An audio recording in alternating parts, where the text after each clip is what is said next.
Hello, YouTube. It's been a while. I have not made a YouTube video in quite some time, and I feel like it is finally time for me to make a YouTube video. I've been hardcore slacking. I've been absolutely gaming on stream, but I have not been uploading YouTube videos. Today seems like a very good day to take advantage of the break from YouTube and upload a build video. I'm going to be going over my build for day one of the Disciple raid. I'm also going to be going over what I would personally run if I were running the other subclasses, and what I would like to see my teammates or your teammates run if you had the option to pick and choose exactly what everybody ran as far as mods. So it's going to be a little bit of a long video, but I'm going to try to condense it down really quickly because I don't want to spend too much time on this, because I still got a lot of things I got to do before day one raid, which is tomorrow at 10 a.m. Pacific. Really excited. Hope you guys have fun. But to start off, we're going to be on the Hunter. This is what I'm going to be playing for day one of the Disciple raid in the Witch Queen. Of course, Night Stalker Void 3.0 has been absolutely amazing, especially because of the Volatile Flow Artifact mod. This thing is absolutely wonderful. Whenever you pick up a Void Elemental well, any Void weapon damage will cause enemies to explode with volatile rounds. This works on your Void Heavies. This works on Void Osmosis Kinetics. Works on anything Void. So this is wonderful. And it's very, very easy to proc. And that's what most of my builds are going to be revolved around. However, if you don't have this, I have other alternatives to help the people that do have this. This requires 15 unlocks on the artifact to be able to get it. 14 to unlock the final column, and then your 15th one, you can unlock the Volatile Flow. But let's get into the overall build, and let's get this ball rolling here. It is going to be unscripted. It's going to be very spur of the moment. I wanted to do this earlier, and I've just been so busy trying to get weapons that I wanted, and we're just going to get it done. All right. So to start off, I'm going to be going with Deadfall. I prefer Deadfall initially because this is insanely good at clear.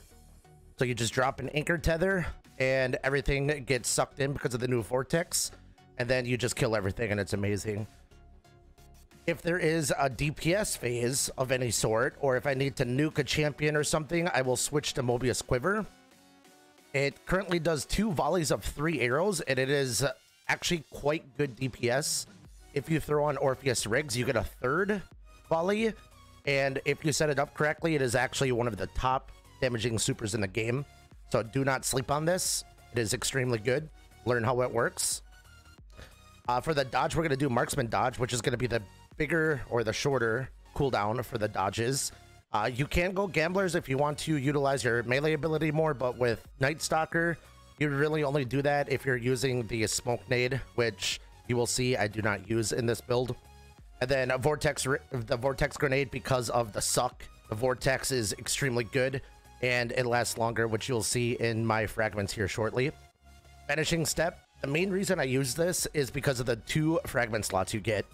But dodging, it makes you invisible, and then when you pair that with the Marksman Dodge, you can go invis even more frequently. Stylish Executioner is one of the most fun aspects in the game. When you defeat a weakened, suppressed, or volatile target, it grants you invisibility and true sight, so you can actually see where the enemies are, and you can actually see them before they spawn sometimes, before they come out of their doors. It's actually really cool. I've done this in strikes over the last couple days. You just get the true sight, and then you're just looking around, and you can see the little enemies running through hallways behind those doors where they normally spawn. It's actually really cool, and this could be something useful for a day one ad clearing potential.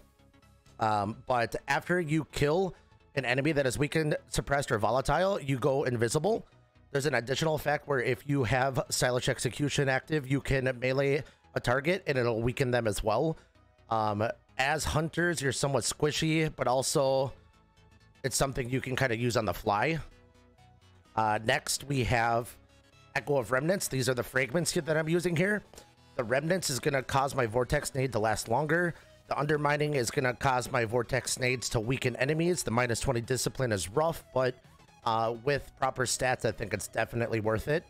The Echo of Dilation, the main reason I use this is actually not because of the fragment itself. but it's because of the plus 10 mobility and the plus 10 intellect, which allows me to kind of spread more mods around my build.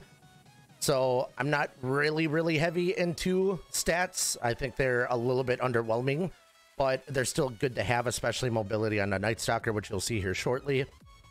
Echo of Leeching, so when you melee a target and you kill them, you will start the health regeneration for you and nearby allies, and then 10 resilience. I'm assuming that the raid is going to be Scorn, primarily, maybe. I also think there might be Lucent Brood, Lucent Hive in there. I don't know. But if it's Scorn, I'm assuming they're going to be Stasis. So the resilience in general is going to be nice as well. There's also other fragments you could use, so this is just what I'm personally using. For my stat build, I'm going to be doing max mobility, very important for the overall build I'm using. I'm going to have 10 recovery just for more overall survivability. Health regeneration is extremely good. My discipline takes a pretty big hit because of the fragments, but again, I don't really care all that much about my other mods, as long as they're not super low or anything like that. Main mods for me, or main stats, I should say, for me, are going to be mobility and recovery. And then initially, I'm going to load in with a heritage, and I'm still trying to get my third thoughtless that I can do the deep sight with, so I can craft it. I want to get enhanced overflow on this. I want to get enhanced firing line, extended mag on that as well. But if I can't use it, that's okay. I have the heritage, I have a rapid hit firing line, or I have my backup succession, reconstruction with combination. I do not have a reconstruction Vorpal, unfortunately. I have the funnel web, which this thing absolutely shreds. I love it. This one has subsistence. I believe I have another one that has perpetual motion with adrenaline chunky, and depending on how beefy the enemies are, I may switch to that. But even if you get one kill with subsistence, that's an extra 7 bullets in your magazine. So that would bump it up to 45, right? You get a second kill, that's going to bump it up to 52. So I still think subsistence is an extremely good perk.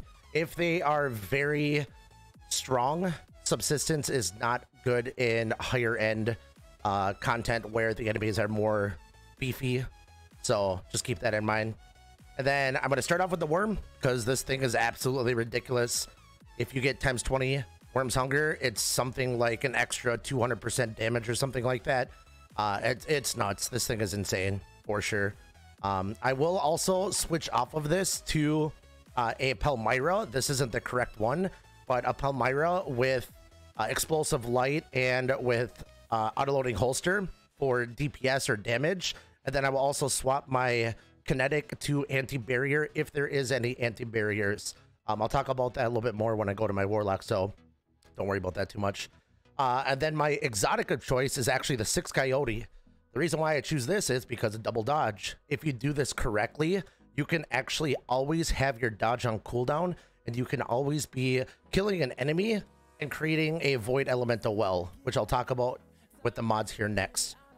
On my helmet, I have a Status energy mod, and with stasis, elemental time dilation is going to be kind of the biggest part of the overall build I'm using for day one. So basically what this means is this allows you to stack elemental well time mods, and it extends the duration, and this is really nice for my Well of Tenacity, and I'll talk about that once I get there. But remember the elemental time dilation. Next, I'm going to have Well of Tenacity, ironically, is immediately next. This right here, when you pick up a Void Elemental Well, reduces the damage you take from combatants for a short period of time. Initially, it's only about 4 seconds, but with the Elemental Time Dilation and a double stack of Well of Tenacity, I get this up to 12 seconds. That is 12 seconds of 50% damage reduction. This thing saved my life so many times when I was approximately minus 26, 27 in Master Vogue. Holy crap, this thing is so good. The downside is when you run out of it, you definitely feel it. That 50% definitely hits you pretty hard. Definitely hits you pretty hard. Next, we're going to go over the chest mod, which these can go in any order, of course. These are just where I have them placed. There's a second Well of Tenacity, so that's going to bring it up to 12 seconds total of 50% damage reduction. On my boots, I'm going to have a Reaping Wellmaker. So whenever I use my class ability, your next kill is going to spawn a Void Elemental Well, which is extremely useful, especially on the build. Void Elemental Well, amazing. There's so many things you can use with the Void Elemental Well to kind of enhance builds that I would highly recommend using this. Side note, I do also have Grenade Launcher Holster, and you would ask, why am I using this? Very simple. The Grenade Launcher Holster actually counts towards the Parasite Grenade Launcher. So the Worm Launcher, if you holster that, the Grenade Launcher Holster actually acts as an auto-loading holster for that weapon, and you don't have to worry about swapping, trying to shoot it. Oh crap, I don't have it. I need to swap to something else. Crap, I gotta use a dodge. Crap, right? So this allows you to kind of on the fly have that automatic auto-loading holster. If you are aware enough, you shouldn't have to use this, but just keep in mind that it's there. Of course, I would switch off of this to something that is like a rocket reserves or a rocket scavenger because it's boots. And then I'd probably put on better already or something if I'm not using the worm though. And then my class item is a little bit different. First off, I use double perpetuation on a void cloak. This is going to reduce the class ability cooldown when I use my class ability. So if I dodge, it gives me a little chunk. And of course, with double dodges and with the whole build revolving around the dodging opportunities, this is extremely good as well. And then the whole thing that brings it all together is Volatile Flow.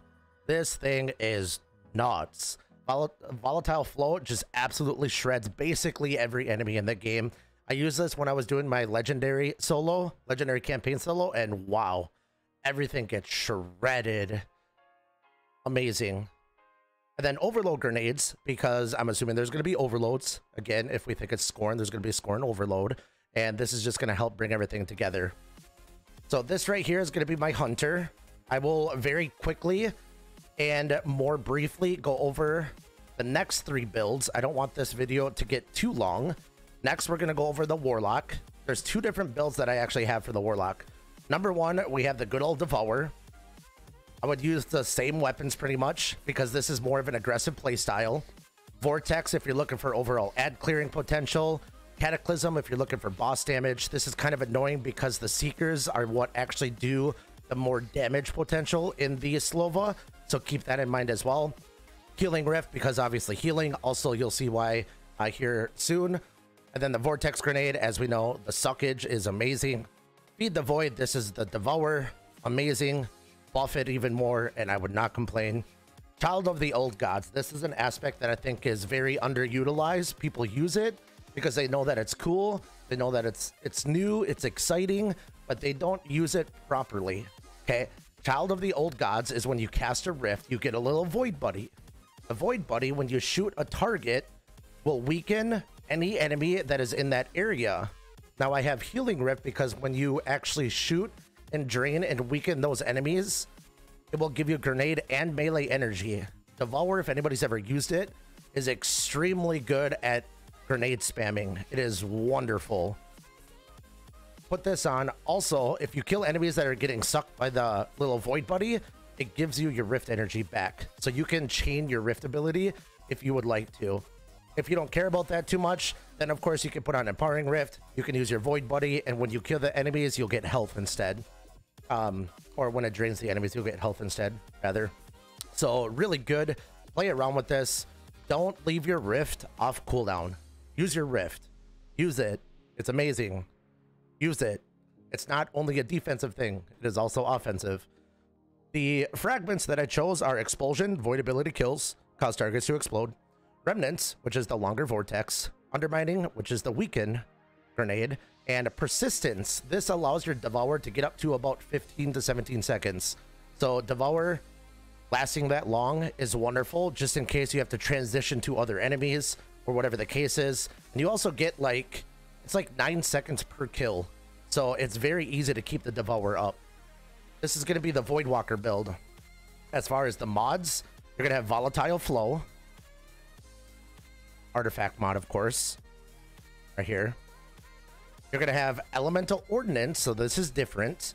Because with Devour, you can throw way more grenades. So this allows you to more consistently create Elemental Wells.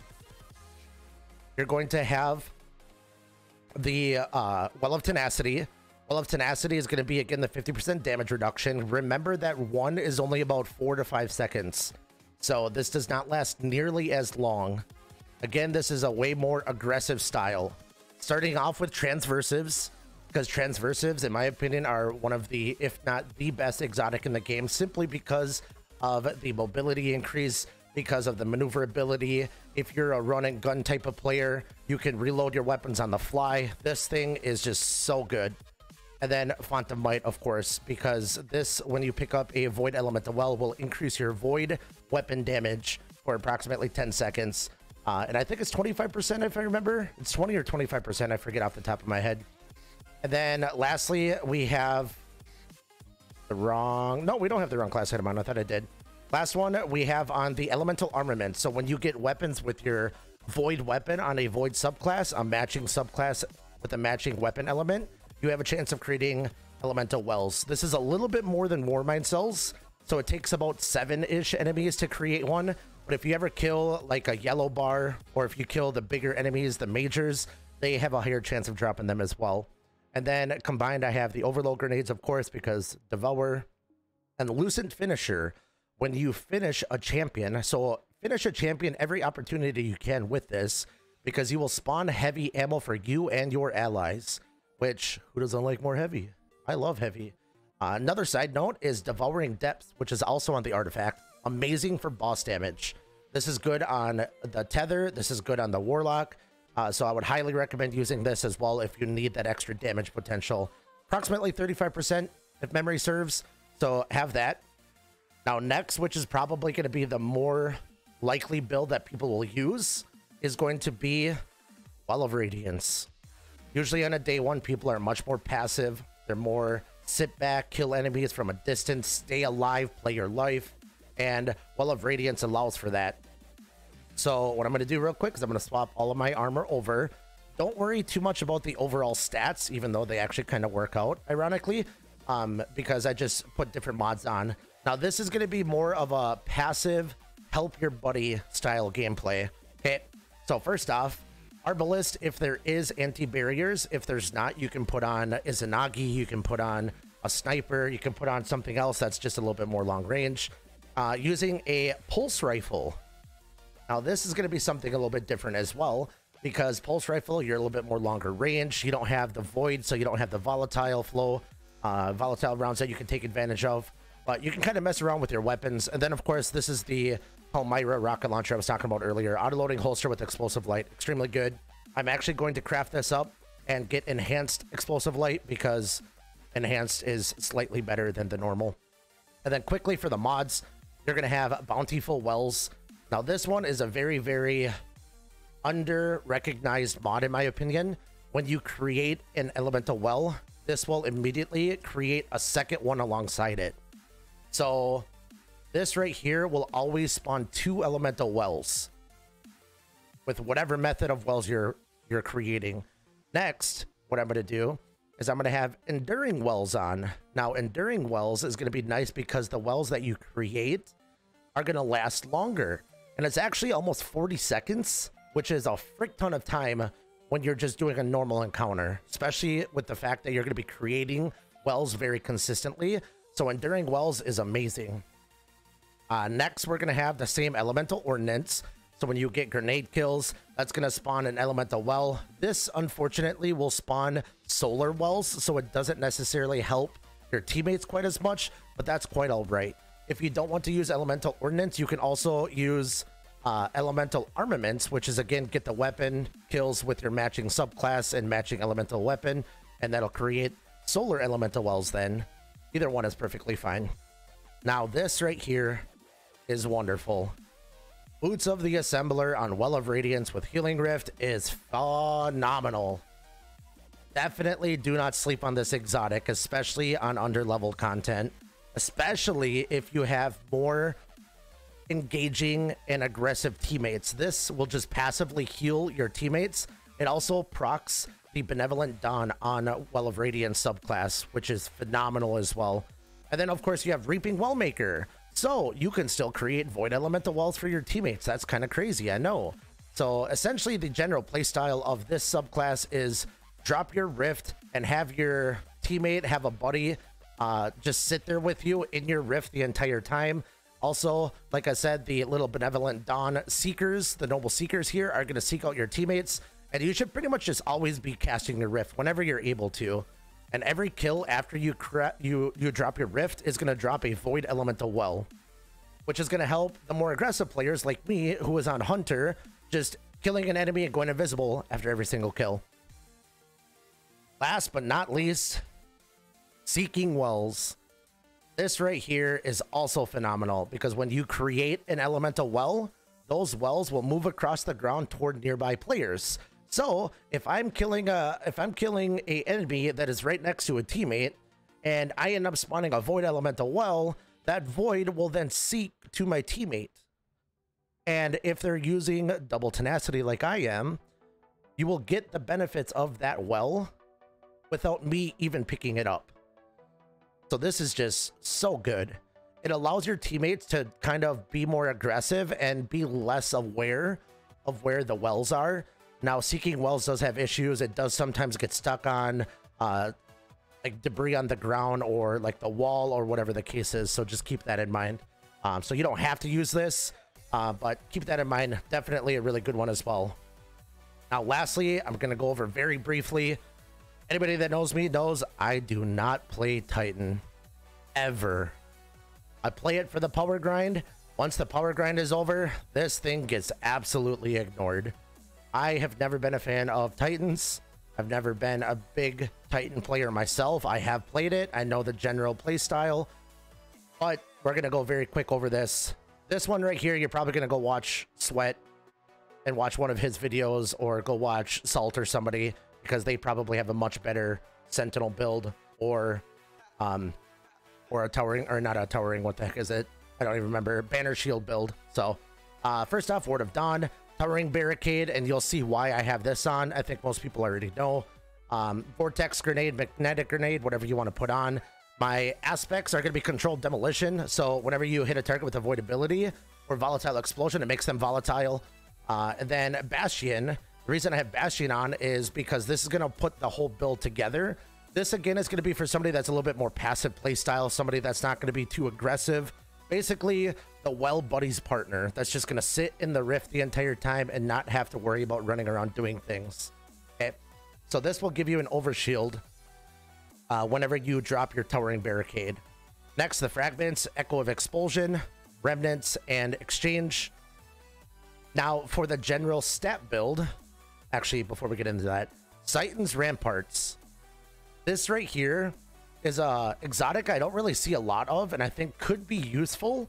I know that the health and the duration of the shield is reduced, but this right here allows you to shoot through the barricade.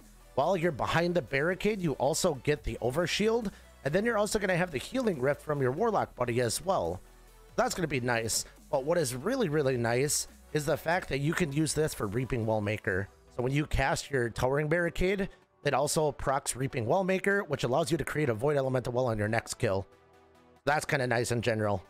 Now, combining that, you're going to have, again, Bountiful Wells, which is going to create 2 elemental wells.